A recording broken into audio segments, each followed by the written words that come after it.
উপাচার্য নিয়োগকে কেন্দ্র করে রোববার রণক্ষেত্রে পরিণত হয় গাজীপুরের ঢাকা প্রকৌশল ও প্রযুক্তি বিশ্ববিদ্যালয়। শিক্ষার্থীদের দুই পক্ষের মধ্যে দফায় দফায় ধাওয়া, পাল্টা ধাওয়া ও সংঘর্ষ হয়েছে। এতে ইউএনও এবং পুলিশ সদস্য সহ বেশ কয়েকজন আহত হয়। ছাত্র শিবির রুয়েটকে অস্থিতিশীল করতে চায় বলে অভিযোগ ছাত্রদলের, তবে তা অস্বীকার করেছেন শিবির নেতারা।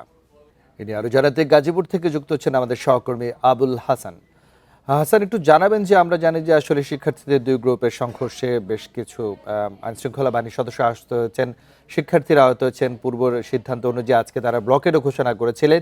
এই মুহূর্তে আসলে ক্যাম্পাসের পরিস্থিতি কেমন, আইনশৃঙ্খলা পরিস্থিতি কেমন?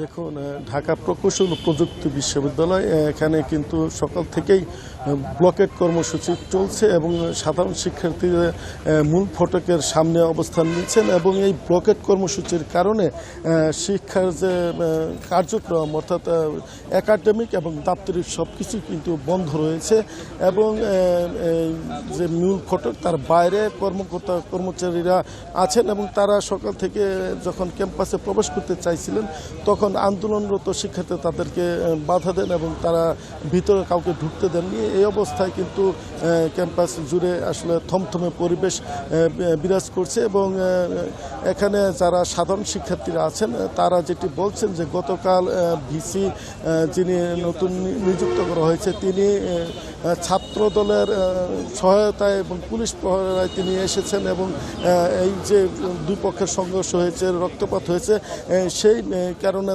তাদের ভিতরে খুব বিরাজ করছে এবং তারা বলছেন যে নতুন যে ভিসি তারা তাকে মেনে নেবেন না এবং তাদের দাবি যে এই বিশ্ববিদ্যালয় থেকে যারা শিক্ষক রয়েছেন তাদের মধ্যে থেকে যেন কাউকে ভিসি নিয়োগ দেওয়া হয় এবং সেই দাবিতে তারা অন্য রয়েছেন। একই সঙ্গে তারা বলছেন যে গতকালের ঘটনায় যারা দায়ী তাদেরকে বিচার করতে হবে এবং যারা আহত হয়েছেন তাদেরকে সুচিকিৎসার ব্যবস্থা করতে হবে এবং সেই ব্যাপারে প্রশাসন যেন দ্রুত পদক্ষেপ নেয় সেই দাবি তারা করেছেন এবং সেই ক্ষেত্রে বলছেন যে তাদের দাবি আদায় না হওয়া পর্যন্ত তাদের ব্লকের কর্মসূচি ছাড়াও পরবর্তীতে তারা আরও নানা ধরনের কর্মসূচি দেবেন বলে তারা হুঁশিয়ারি জানিয়েছেন।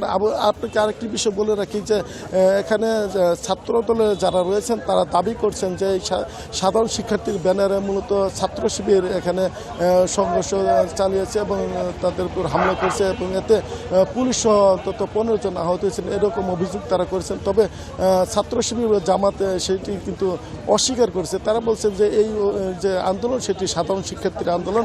আর বিশ্ববিদ্যালয় প্রশাসন বলছে যে ইতিমধ্যে যিনি নতুন ভিসি এসেছেন তিনি গতকাল দাপ্তরিক কাজ করেছেন এবং তার যোগদানের বিষয়টি তারা কিন্তু নিশ্চিত করেছেন। আর পুলিশ প্রশাসন বলছে যে এর মধ্যে এই ঘটনায় মামলা দায়েরের প্রক্রিয়া চলছে এবং বর্তমান পরিস্থিতি তাদের অনুকূল রয়েছে। এই ছিল গাজীপুরের ডুয়েটের সর্বশেষ পরিস্থিতির খবর। গাজীপুর থেকে সর্বশেষ তথ্য জানাচ্ছিলেন সহকর্মী আবুল হাসান।